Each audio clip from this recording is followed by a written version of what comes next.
Assalamualaikum kumaha damang good people. Sarang wilujeng sumping ke channel Abdi. Hatur nuhun buat teman-teman semua yang sudah klik dan menonton video ini. Saya Biditi dari Borneo Sabah akan menemani teman-teman di dalam episode reactions kali ini. Nah good people, hari ini kita akan buat sebuah reactions daripada channel Anissa Ivana. Dan judul daripada video ini pula adalah Mana Ada Bahasa Indonesia Kata Toko Melayu Malaysia.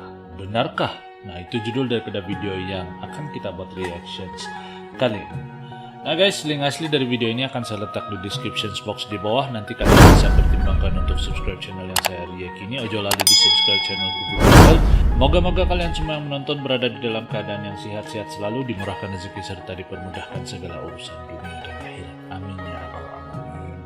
Nah untuk mengetahui isi kandungan daripada video ini, penasaran good people? Mari sama-sama kita nonton. Pastikan kalian nonton sampai tamat agar tidak terjadi sebarang salah paham. Tanpa membuang waktu gas good people, let's go. 1, 2.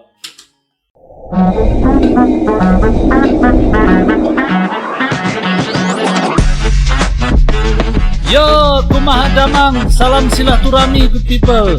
Ojo lali di subscribe yo channelku. Oke. Hai guys, welcome back to my channel. Sebelumnya aku ingin mengucapkan terima kasih buat kalian semuanya yang udah nonton Anissa video ini, Ivana. dan aku ingin mendoakan semoga semuanya yang nonton video ini dalam keadaan Amin. sehat walafiat. Nah, karena hari ini kebetulan mood aku lagi bagus banget, jadi aku mempelajari beberapa hal yang menurut aku layak untuk di-share. Tapi di sini karena kita sama-sama belajar, mungkin kalau ada kesalahan kalian bisa komen, tapi dengan cara yang sopan karena kita semuanya orang-orang yang baik ya guys. Betul. Aku ingin membahas berbagai alasan kenapa bahasa Melayu dijadikan sebagai bahasa resmi atau bahasa konstitusi, bahasa sehari-harinya bangsa Indonesia.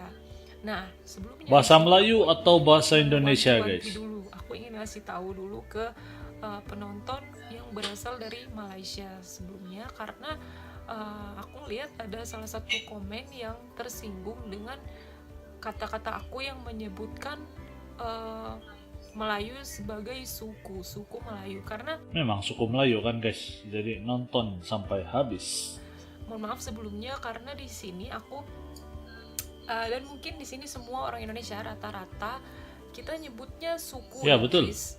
Misalkan nih suku Jawa, ada suku Batak, suku Bugis. Sunda, termasuk suku Melayu. Dan kebetulan di Indonesia juga ada suku Melayu yang mayoritasnya memang di wilayah Sumatera.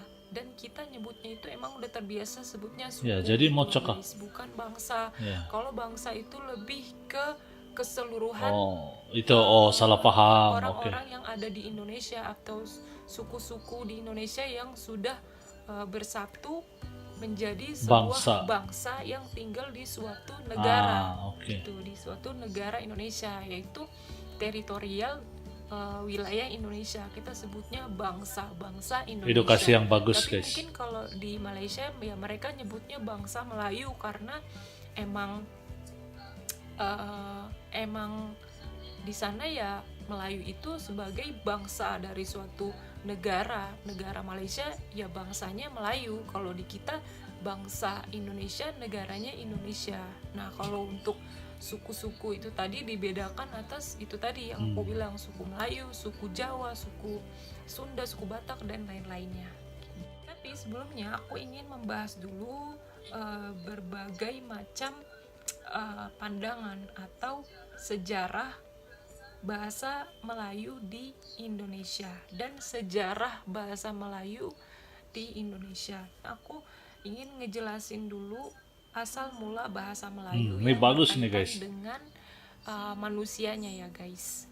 Nah jadi bahasa Melayu ini sebenarnya itu ada berbagai macam teori yang aku baca ya. Namanya kita di sini belajar nggak mungkin cuman bersumber pada satu teori aja kan guys. Ada berbagai macam teori. Benar sekali. Nah, teori yang aku kemukakan di sini, yang aku omongin ke kalian, ini salah satu teori. Teori ini berasal dari teori Yunan. Teori Yunan ini mengatakan kalau bangsa Indonesia atau bahasa Indonesia itu berasal dari proto Melayu. Proto Melayu ini dibagi atas dua lagi, yaitu Neutro Melayu atau Melayu tua, kemudian ada Melayu Muda. Melayu tua dan Melayu Muda. Nah, dari mana asal dari bangsa Austronesia atau Proto Melayu ini?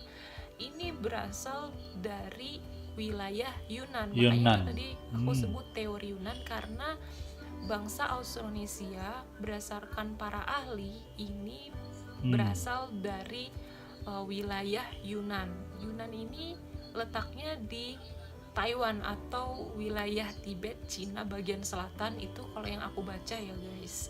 Nah, kemudian bangsa Austronesia ini berkembang, melakukan migrasi ke berbagai wilayah-wilayah di Asia Tenggara, seperti Filipina, kemudian Vietnam, termasuk Malaysia, dan akhirnya masuklah ke wilayah-wilayah di Nusantara seperti wilayah Sumatera, kemudian ada wilayah Kalimantan Barat dan sebagainya. Seperti itulah cikal bakal bangsa Indonesia. Nah, tapi ada lagi pendapat dari Profesor Mohyamin. Profesor Mohyamin ini beranggapan atau berpendapat kalau bangsa Indonesia ini berasal dari wilayah Indonesia itu sendiri atau berasal dari bangsa itu sendiri. Hal ini menarik guys, bukan tanpa alasan, karena Profesor Mohyamin ini dia menemukan bahwa faktanya nenek moyang ini berasal dari wilayah Indonesia itu sendiri, bukan dari daerah lain, karena dia menyatakan bahwa fosil dan artefak itu ternyata lebih banyak ditemukan di wilayah-wilayah Indonesia itu sendiri dibandingkan dengan wilayah Cina atau wilayah-wilayah di Asia lainnya, seperti itu. Contohnya seperti penemuan manusia purba sejenis Homo soloensis dan Homo wajakensis, seperti itu. Cuman ya kita nggak tahu ya guys, kita cuma sekedar membaca sejarah-sejarah yang ada aja. Ada juga pendapat dari profesor-profesor lain, tapi umumnya kebanyakan sih mereka berpendapat bangsa Indonesia ini nenek moyangnya berasal dari wilayah Asia seperti Mongol. Kemudian ada dari Cina Tengah, itu dikemukakan oleh tokoh Moens dan juga Profesor Hakro.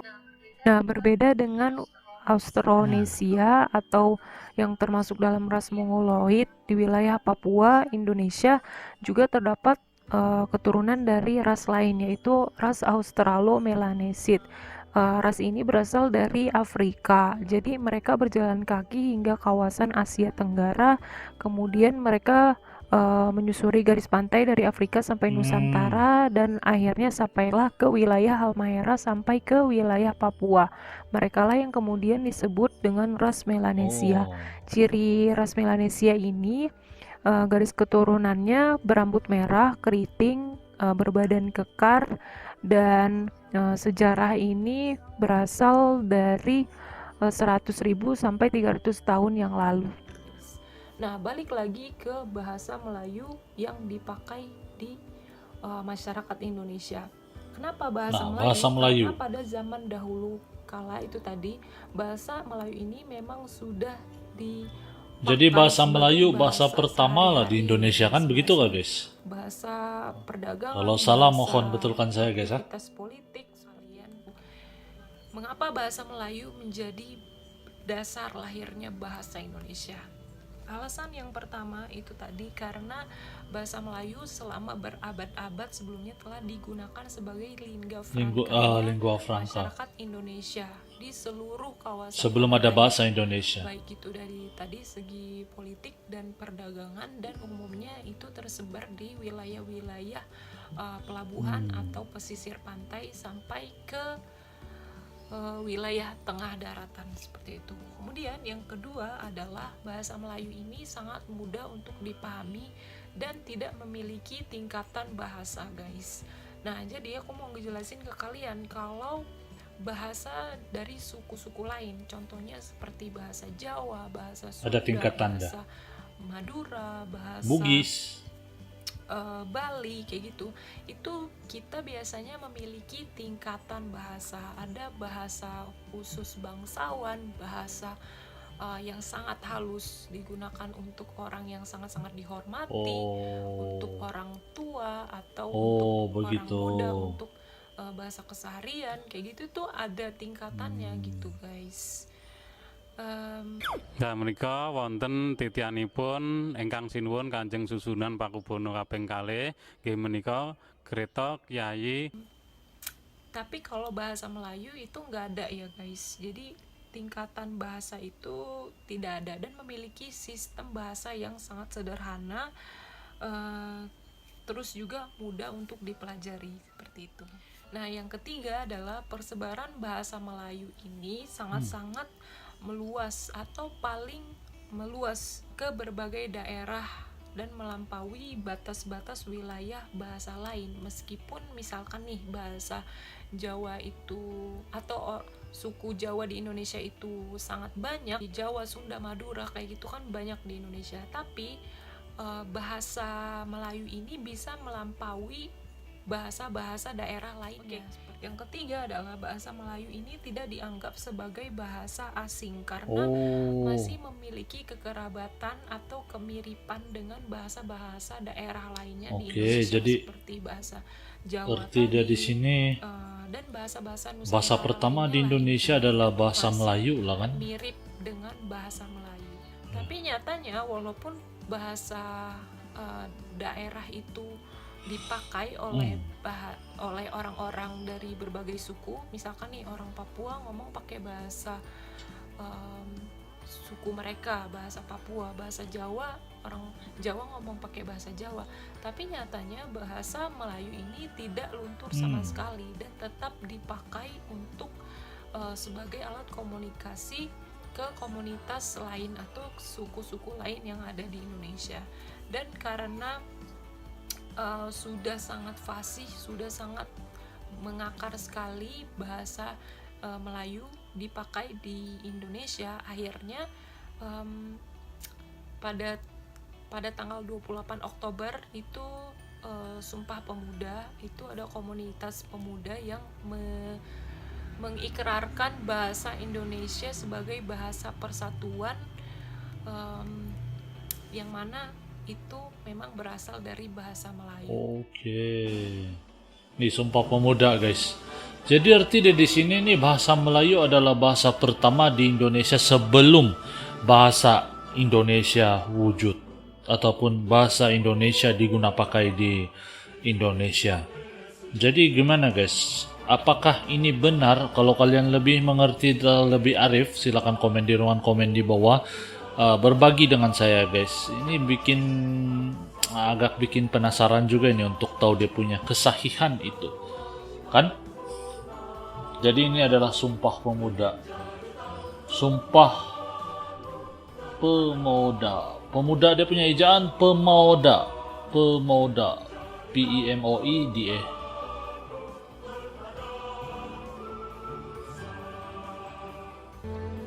Kamu orang Tionghoa ya, orang Cina? Iya. Kenapa masuk tentara? Saya mau berbakti kepada negara. Dan juga pada saat proklamasi kemerdekaan, Presiden Soekarno, Presiden pertama Republik Indonesia juga menegaskan sekali lagi bahwa bahasa Indonesia dijadikan sebagai bahasa persatuan atau bahasa resminya Indonesia. Bangsa Indonesia. Indonesia, tanah tumpah darahku. Tanah airku Indonesia, negeri elok amatku cinta. Lambai tidur di pantai, berbisik-bisik. Ini di Tiongkok nih guys. Intinya bukan bahasa Jawa, bukan bahasa Sunda, bukan bahasa Batak dan bahasa daerah lainnya yang dipakai, tetapi bahasa Melayulah yang dijadikan sebagai bahasa resmi tanpa paksaan di sini, karena memang bahasa Melayu sudah mengakar dan sudah terbiasa dipakai dalam kehidupan sehari-harinya bangsa di Indonesia. Gimana tuh guys? Gitu. Oke guys, jadi menurut aku itu aja sih yang mau aku sampaikan hari ini. Makasih udah komen dan nonton video aku. Semoga semuanya sehat Amin. selalu, lancar aktivitasnya. Amin. Assalamualaikum. Waalaikumsalam. Terima kasih atas video yang keren ini. Anissa Ivana, mohon izin dari video ini untuk saya react guys. Nah guys, jadi gimana guys, apa pendapat kalian dengan video yang baru kita nonton bareng? Kalian boleh dengar sendiri kan apa isi kandungan video ini, bagaimana, apa kalian setuju atau tidak? Silakan komen di ruangan komentar di bawah dan berbagi dengan saya. Dan saya rasa sampai di sini saja video saya pada kali ini. Kalau kalian ada masukan atau sebarang komentar, silakan komen, dan saya rasa kita akan jumpa lagi di video yang akan datang. Good people, salam santun, damai, dan salam silaturahmi. Assalamualaikum, salam Nusantara good people. Yo teman-teman, ojo lali di subscribe yo channelku.